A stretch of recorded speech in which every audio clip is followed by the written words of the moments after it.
And you are Cyndi from... Hi, I'm Cyndi Ross with Friends of the Rouge. I am here today to tell you just a little bit about how to protect water quality in the stream bank um, if there's any potential development near a riverbank.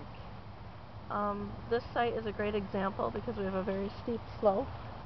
Um, if we were to lose the vegetation on this stream bank, it would result in severe erosion. The bank would probably collapse and bring a lot of sediment and pollutants from the soil into the stream.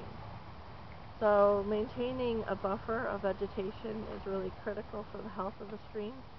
It also provides habitat for wildlife. The canopy shades the stream in summer times, keeps the water cooler so that the dissolved oxygen stays high enough to support the life in the stream during those warm months. So vegetation on the bank is really critical to maintain. How about the slope going away this way? We see a slight slope. Does that complement that slope? It actually does, because the water's not running over down this steep slope into the river. If that were to happen, you'd create a lot of small gullies, and the bank would really erode very fast in small pieces, and eventually the bank would be severely degraded. So it's nice that that the land slopes up, so that when it rains, water's kind of going down into the field, more water soaking into the ground, rather than rushing right to the river. One of the biggest problems with the Rouge River today is the flashy flows. Every time it rains, because we have so much cover on our land, every time it rains, water is piped very quickly to the river. This keeps our parking lots and our roads and our basements from flooding, but really does a number for the fish and aquatic life in the stream. Does any of that water then, is it gone to a treatment center, or does it all just rush into the stream? Does it matter how much it rains? In the Rouge watershed, it varies based on the community. Here in Livonia, we have separated storm sewers from sanitary sewers. So when it rains, those storm sewers collect the rainwater and pipe that directly to the river.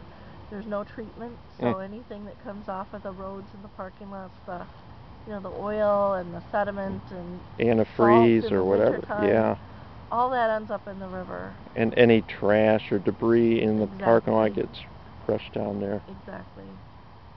So now, if you could speak a little bit to retention or detention ponds and their role in protecting the river.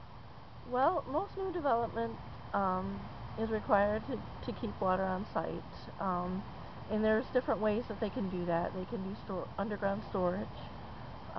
They can have open stormwater detention retention ponds, and they can be wet and dry. And so, based on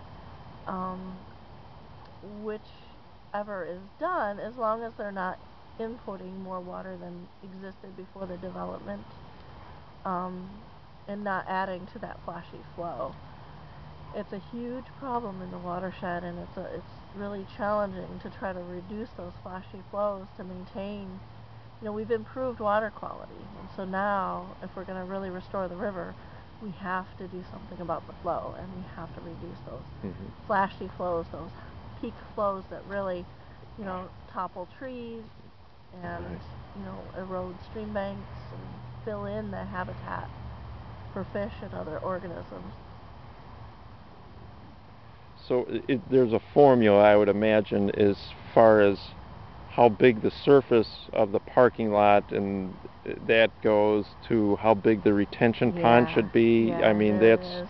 It's designed typically to not increase the amount of stormwater that input from what was there pre-development. So I don't know those formulas. Right. I'm not an engineer, but the engineers do, and they work through that. And that is, I mean, these are guidelines that are or have to be adhered to? Yep. Okay. Those are newer guidelines that are required.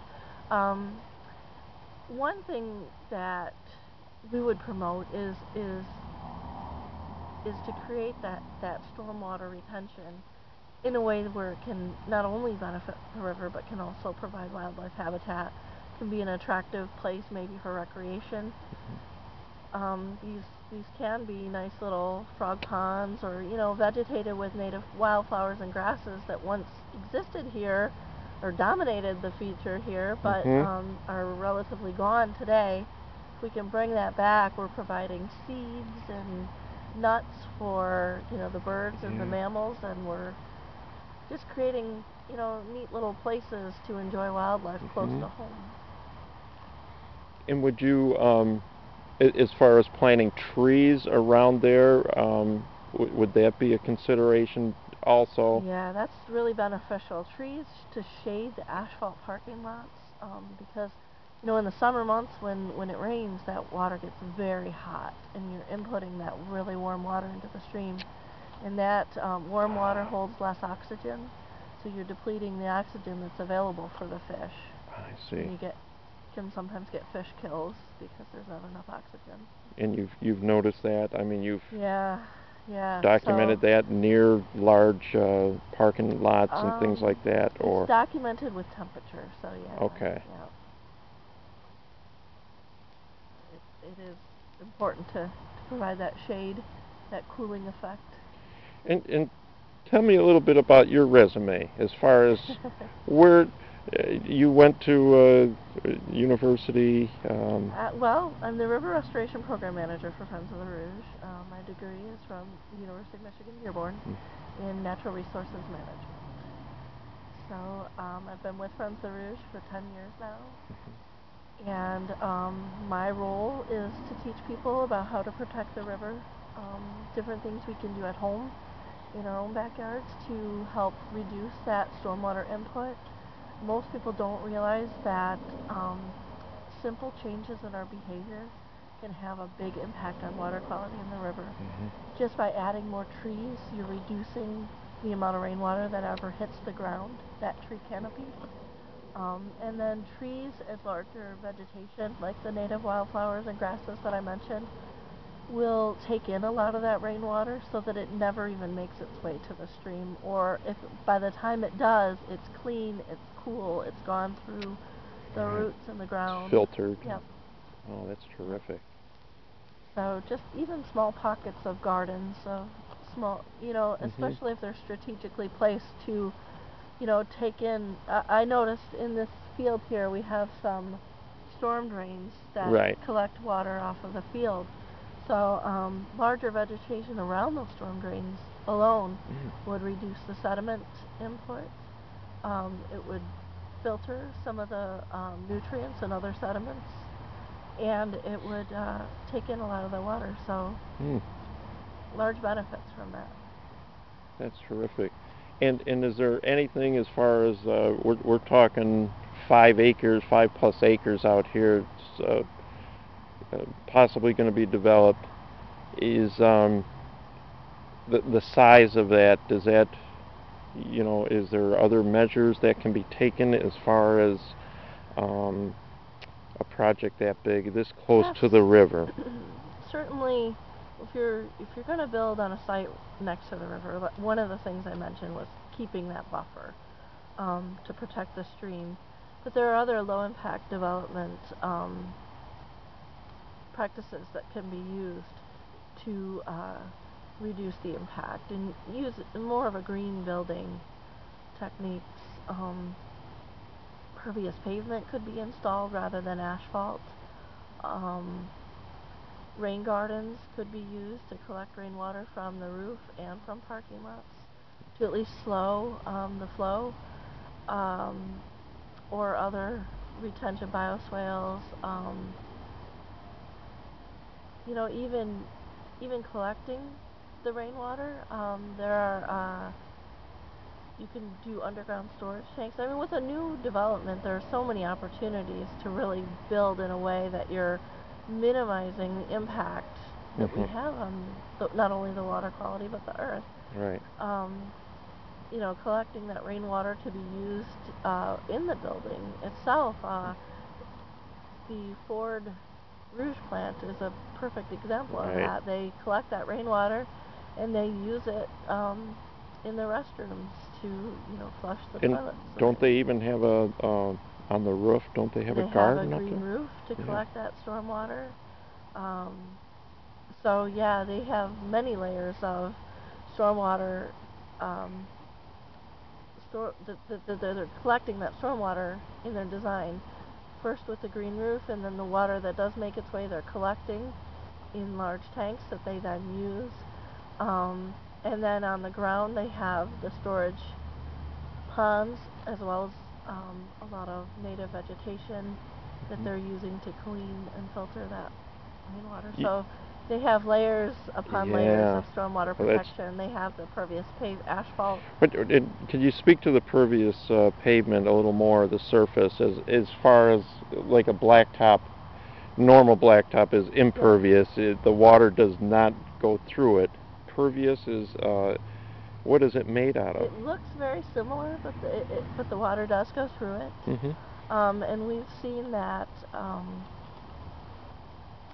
you wouldn't know the difference unless you knew. But we have seen, like in the wintertime, they're needing less salt because the water's going through it. It's not staying on and forming ice. So there are other benefits to that too. Not to mention the fact that it's just, we're doing the right thing. We know that it's readily available. Right. Why not? Why not? Like you say, on a new development, we have all this knowledge now as far as the green. Exactly.